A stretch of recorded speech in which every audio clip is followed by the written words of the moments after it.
The Jerusalem Institute for Strategy and Security, a foreign affairs and defense think tank, has published its forecast for the coming year. Israel, it says, must be ready to militarily tackle Iran on its own and fight a preemptive war with Hezbollah. I met with the head of the institute and the former head of Israel's National Security Council, General Yoav Limor, to hear more. Here's our interview. General Limor, thank you very much for joining me. I'm very proud to be with you. You've just published your assessment for 2020, and if I had to put a headline on top of everything, I would say it's the year of Iran, or maybe the year of trying to stop Iran. Is that correct?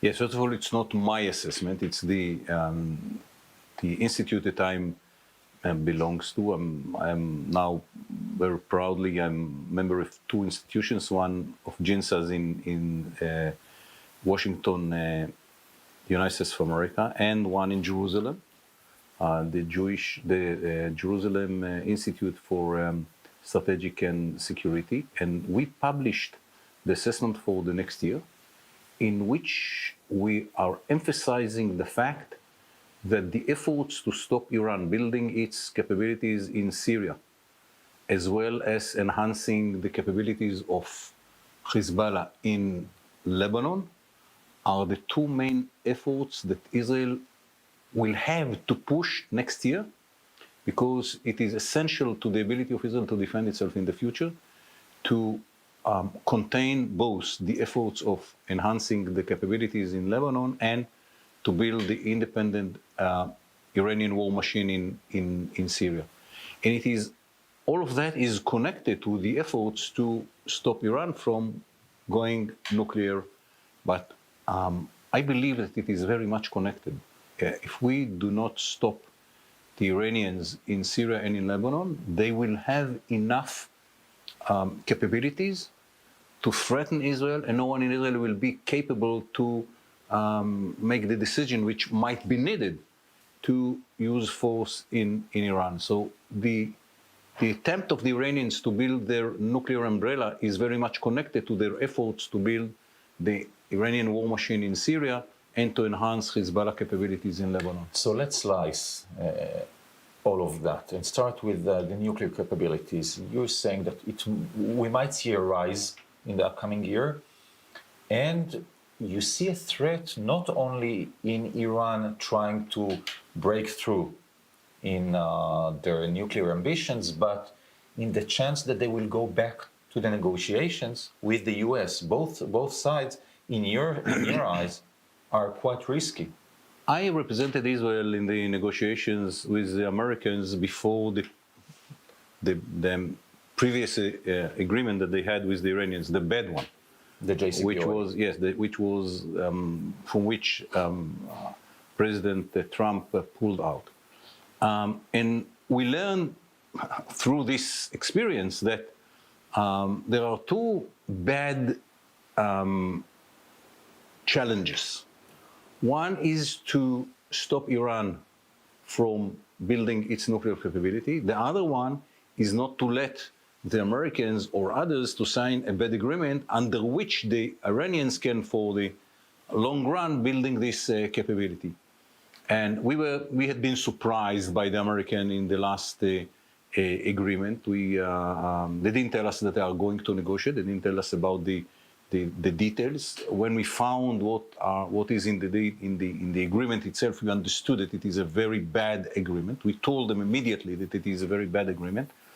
But it was a situation in which, although they pushed the Iranians, and a lot of pressure was on the Iranian because of the sanctions, which had been used by the Americans and the other members of the P5+1 group, that although the Iranians were under huge pressure, the American administration was eager to have an agreement. And near the negotiation table, no question that the Iranians played the cards much better than the Americans. So we understand that might be a problematic negotiation. At the same time, we understand that if the Iranians are going on with their enrichment, when they'll come to the minute that they have enough enriched uranium, that the day after is too late. So what Israel can or should do in that situation on both ends? First of all, we have to continue the dialogue with the Americans and to make any administration which will be in Washington well understood that a bad agreement is a bad agreement, something that the previous administration didn't want to hear. And at the same time, to prepare our capabilities to stop the Iranians. At the end of the day, the principle that Israel will defend itself by itself is the most fundamental principle of the state of Israel when it is coming to security. So we cannot be dependent on the American goodwill to stop the Iranians. We have to build these capabilities by ourselves. We are not America. We will not have the capabilities that America has. They can do it much easier and have much better results if that will be done by the Americans. Can we do it at all? Yes, we can do it. It will not be as good as the Americans, but we can do it. And we have to prepare ourselves. Which is something that Israel had a time out for the past few years, because Yes. Iran was within the agreement. It was not enriching uranium, so Israel could take the money and invest it in other arenas. Now Israel, as you say, must go back. to Yes, that field. now Israel must go back, because if the Iranians are moving towards having this enriched uranium, Israel should be prepare itself to stop the Iranians if Iran will not be stopped by someone else. What are the chances for the Iranians to break through or try to break through and say, okay, we look at the North Koreans, that's what we're going to do? I don't know. I don't think that anyone knows. They have their calculation, and we cannot know what will be their calculation. What we know for sure that the Iranians want to have nuclear military capability. That is well understood after we brought the archives to Israel. From all the Iranian papers that we found, it is very clear. We know the plan. They are speaking about 5 bombs as stage 1, and they were very, very good in their work, and very high professional level of understanding what should be done. And we have to prepare ourselves. We cannot take the risk that they will be prepared and they will do it, and we will not be prepared to stop them. You were speaking of a total Iranian plan, which on one hand has the nuclear plan, and on the other hand, what's happening on the field here in Lebanon and in Syria.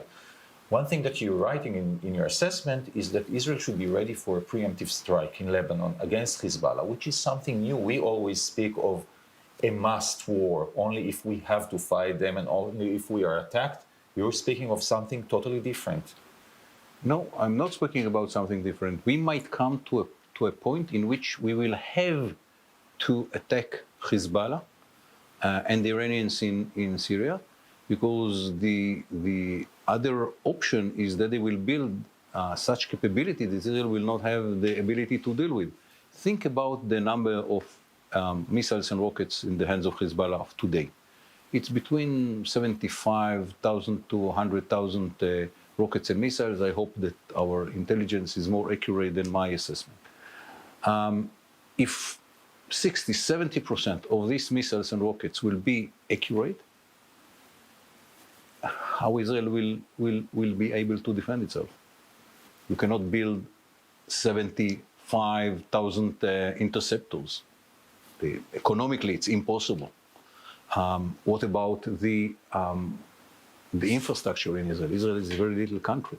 We don't have the redundancies that Arenas are the diplomatic field, etc. Israel is not working on that yet, or maybe I don't hear it. This is why it is so important to bring it into the table. But I'm sure that meeting our friends in Washington and other places around the world, showing them the preparations of Hezbollah, think just about the number. 75 to 100,000 rockets and missiles which can reach every point in Israel. There is no any city or settlement in Israel which is not under the cover of the missiles and the rockets of Hezbollah.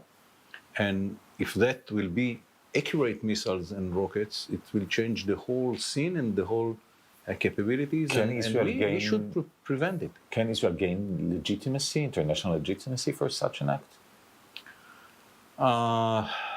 It is not going to be easy, but I think that it will be well understood in Washington, in London, maybe some other European countries. Within the the Arab world, no question that some Arab states will be more than agree to this act of Israel. But at the end, when you put legitimacy versus existence, you have to make a very careful but very selfish decision. And if the Americans are not willing to do anything, as we see, and the Russians are playing their own game, can Israel do it on itself? Or maybe it should create, I don't know, a Mediterranean NATO kind of collaborate with the Saudis, with the Emirates, with others who look at Iran and see lots of concerns and despair? I don't think that to say that the Americans are doing nothing is accurate. The pressure on the Iranians in the economic side is totally an American pressure. They don't have allies in Europe, China, Syria, Russia. But they looked at Saudi Arabia being attacked and did nothing. No, I said economically it's American pressure. Militarily, they don't react to the very aggressive Iranian operations either in Saudi Arabia or in the Gulf and so on and so forth. But I don't see this NATO kind of group coming in the Middle East, at least not in the next few years, on the table. Cooperation under the table. I have a friend who used to say that under the table in the Middle East is very crowded. How many of those who are under the table are ready to go up and in front of the world to say, yes, what the Israelis are doing is the right action and we should help them and support them? It's a good question. So it's not going to happen in the next few years. If I sum it all up, you grew up in the army intelligence, so you had to assess the chances of war for the next year. Is it going to be, in your assessment, taking the possible consequences of, after all, we were in the Middle East, is it going to be a good year for Israel, a concerning year for Israel? It's a year in which Israel will have to use its capabilities, military capabilities, to contain Iran, and that can deteriorate, and we have to take it into account and to be prepared for this situation, because we cannot allow the Iranians to build what they have in mind in Syria and in Lebanon, and it very much depends on their reaction to our attempt to contain them. And what will be the reaction, I don't know. And anyhow, the assumption should be that it might be deteriorated into a big operation of a war. General Yoav Limor, thank you very much for joining me. Thank you very much for the opportunity, and I hope that we will succeed in the next few years as we did in the last few years. Thank you. You are welcome.